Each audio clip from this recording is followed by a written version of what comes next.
This audiobook is a great companion to the workbook A Time to Heal.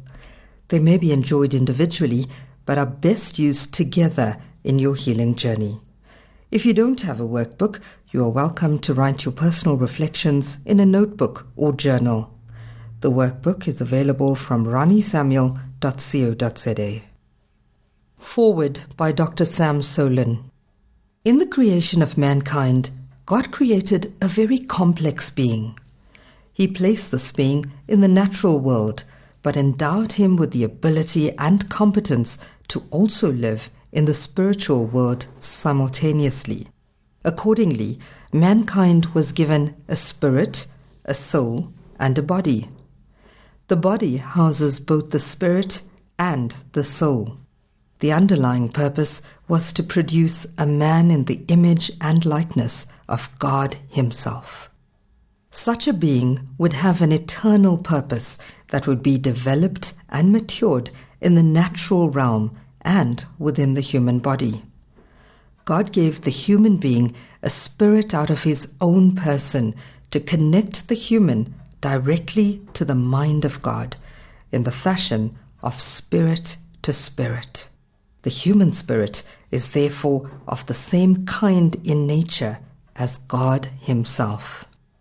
In this connection, the human would have access to the knowledge, wisdom, and understanding within the person of God. The human spirit would then inform the soul, which in turn was designed to function in the environment of earth. The vehicle that would facilitate the functioning of the soul is the body. Therefore, the optimally functioning human being would be one whose soul was under the governance of his spirit, and whose actions in the body would put on display the nature of God Himself on the earth.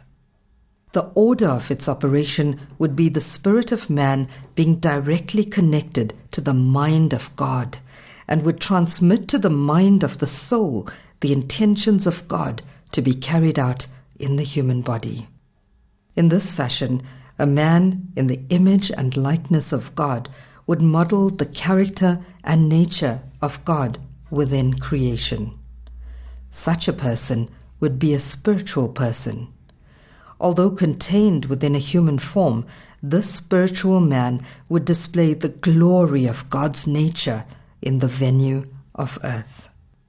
The first Adam was this prototypical being. However, God always had the final iteration of this man in the image and likeness of God in mind when He made the first Adam. God had already considered Christ as the final expression of this man. Christ inevitably would be a spiritual man, inasmuch as a man in the image and likeness of God could only be a spiritual man. This was the original intent of God. In the Garden of Eden, we are introduced to the enemy of God and man.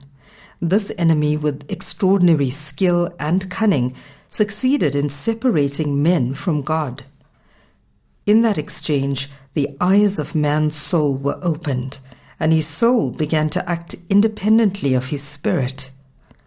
Over the many millennia since, man's soul has continued on the trajectory of separating itself from his spirit and acting independently of both the spirit of man and the spirit of God.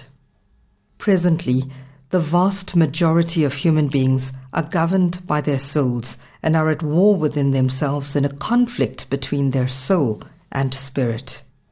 The coming of Christ into the world was God's way of inserting Himself into the lives of human beings.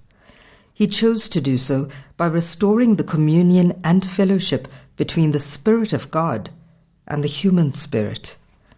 This brought back the soul to its place of submission to the human spirit, thus saving the soul from the control of the evil one and realigning mankind to God's original purpose. However, God was not and is not unopposed in this matter.